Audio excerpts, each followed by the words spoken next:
എല്ലാ പ്രേക്ഷകർക്കും കേരള ഇൻസൈറ്റ് ചാനലിൻ്റെ മറ്റൊരു വീഡിയോയിലേക്ക് സ്വാഗതം.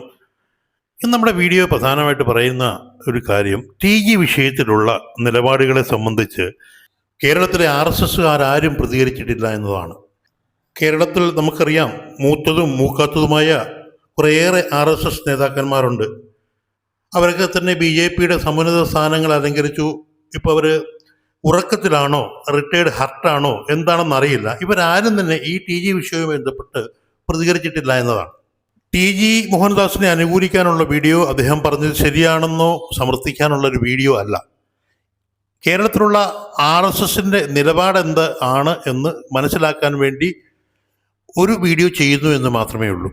RSSകാരെ നമുക്ക് കുറ്റം പറയാൻ പറ്റത്തില്ല. പക്ഷെ പത്രമാധ്യമങ്ങൾ പറയുന്നത് ഈ വിഷയവുമായി ബന്ധപ്പെട്ട RSS TG മോഹൻദാസിനെ തള്ളി നുള്ളി ഉന്തി പിച്ചി എന്നൊക്കെയാണ്. ശരിക്കും പറഞ്ഞാൽ മലയാളികൾക്ക് ആർക്കും തന്നെ ഇത് വിശ്വസിക്കാൻ കഴിയുന്നില്ല. കാരണം RSSന് വേണ്ടിയിട്ട് ഇത്രയും നാൾ സംസാരിച്ചൊരു വ്യക്തിയാണ്. അപ്പോൾ തീർച്ചയായും കേരളത്തിലെ RSSകാരുടെ നിലപാട് എന്താണെന്ന് ജനങ്ങൾക്ക് ബോധ്യമാവണം. അദ്ദേഹത്തിന് അനുകൂലമായി സംസാരിക്കുന്നവർ വളരെ കുറവാണ് എന്നതാണ് രസകരമായ ഒരു കാര്യം. മറ്റൊരു കാര്യം, അദ്ദേഹത്തെ എതിർക്കുന്നവർ എല്ലാവരും കൂടി ഒത്തുചേർന്നു ശരിക്കും അദ്ദേഹത്തെ എങ്ങനെയെങ്കിലും അറസ്റ്റ് ചെയ്ത് ലോക്കപ്പിൽ അടയ്ക്കണം എന്ന രീതിയിലുള്ള നിലപാടുകളാണ് അവർ സോഷ്യൽ മീഡിയയിലൂടെയും ഒക്കെ തന്നെ പങ്കുവച്ചിരിക്കുന്നത്. ശരിക്കും പറഞ്ഞാൽ അദ്ദേഹം 2 ദിവസത്തോളം എയറിലായിരുന്നു. എന്നാൽ ഇതിനൊരു ശാന്തത കൈവന്നിരിക്കുകയാണ്. കാരണം അദ്ദേഹം പറഞ്ഞത് ഏറെക്കുറെ ആളുകൾക്ക് മനസ്സിലായി തുടങ്ങി. അദ്ദേഹം ഉപയോഗിച്ച ഭാഷ അല്പം കടുപ്പമായി പോയി. ശരിക്കും അദ്ദേഹം പറഞ്ഞത് ഒരു സാധാരണ മനുഷ്യൻ പറയുന്ന ഒരാളുടെ സങ്കല്പമാണ്. ഒരാളെ വേണമെങ്കിൽ ആ സ്ഥാനത്ത് ഞാനായിരുന്നെങ്കിൽ കൊന്നേനേയും എന്ന ഒരു ദേഷ്യത്തിൽ പറയുന്നതാണ്. അത് സ്വാഭാവിക വികാരമാണ്. എന്നാൽ TG മോഹൻദാസിനെ സംബന്ധിച്ചിടത്തോളം ഇത്തരത്തിൽ അദ്ദേഹത്തിനെതിരെ ഒരു കേസെടുത്ത് പോലീസ് അറസ്റ്റ് ചെയ്തു, കോടതിയിൽ ഹാജരാക്കുന്നു. അദ്ദേഹത്തെ സംബന്ധിച്ച് അദ്ദേഹത്തിന് നഷ്ടപ്പെടാനൊന്നുമില്ല. കാരണം അദ്ദേഹത്തെ ഒരു വക്കീലാണ്, അദ്ദേഹത്തിന് എല്ലാ കാര്യങ്ങളും അറിയാം, വിവിധ പോയിന്റുകൾ അറിയാം. അദ്ദേഹം അത് പറഞ്ഞ് കൃത്യമായി തന്നെ ഊരി വരും.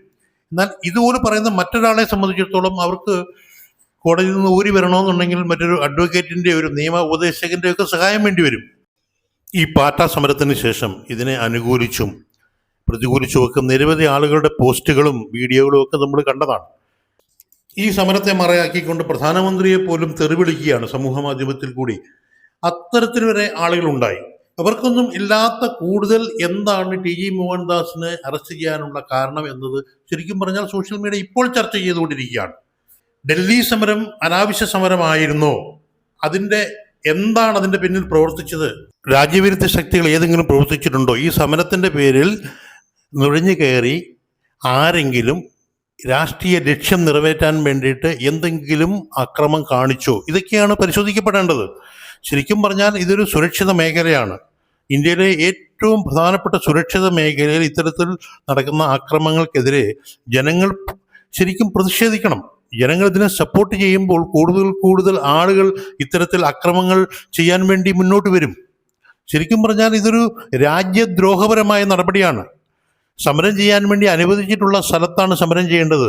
അതല്ലാതെ സമരം ചെയ്യുക എന്നത് സർക്കാരിനെ സംബന്ധിച്ചിടത്തോളം സർക്കാരിൻ്റെ പിടിപ്പുകേടായിട്ട് തന്നെ ചരിത്രം വിലയിരുത്തും.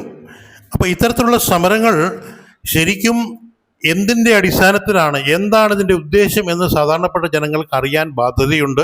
അത് ജനങ്ങളെ അറിയിക്കേണ്ട ചുമതലയും ഭരിക്കുന്ന സർക്കാരിനാണ്. ഈ സമരത്തിൻ്റെ കാതലായ പ്രശ്നം എന്നത് നീറ്റ് പരീക്ഷയുടെ ചോദ്യപേപ്പർ ചോർച്ച, അതുപോലെ തന്നെ ആ പരീക്ഷയിലുണ്ടായ ക്രമക്കേടുകളെ സംബന്ധിച്ചാണ് വിഷയം.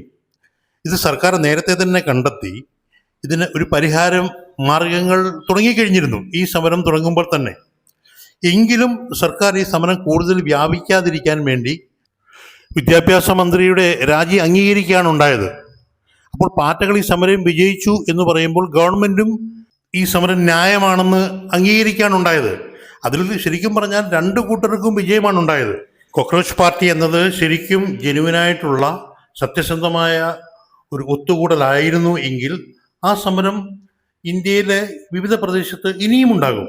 നമ്മുടെ രാജ്യത്ത് അഴിമതി ആരോപണങ്ങളിൽപ്പെട്ട ഒരു മന്ത്രി രാജിവെക്കുക എന്നത് അസാധ്യമായ കാര്യമാണ്.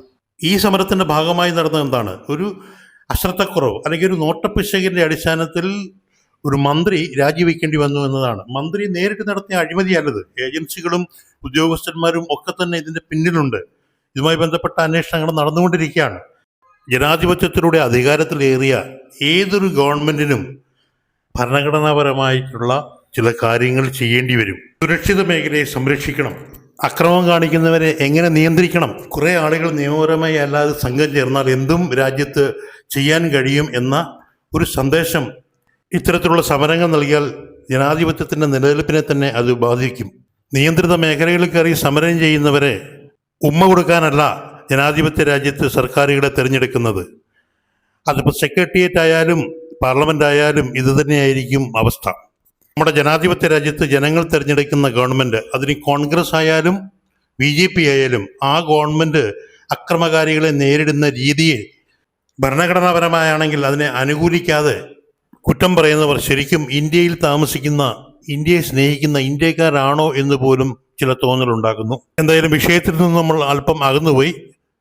കാരണം ഇത് തന്നെയാണ്. TG മോഹൻദാസിനെ പോലീസ് അറസ്റ്റ് ചെയ്തില്ലെങ്കിലും സോഷ്യൽ മീഡിയയിൽ ചില പോസ്റ്റുകൾ കണ്ടു ഇദ്ദേഹത്തെ അറസ്റ്റ് ചെയ്തതായിട്ട്. എന്തായാലും ആ പോസ്റ്റ് കണ്ട് നമുക്ക് സമാശ്വസിക്കാം. പുതിയൊരു വീഡിയോയുമായി വീണ്ടും കാണാം. നന്ദി, നമസ്കാരം.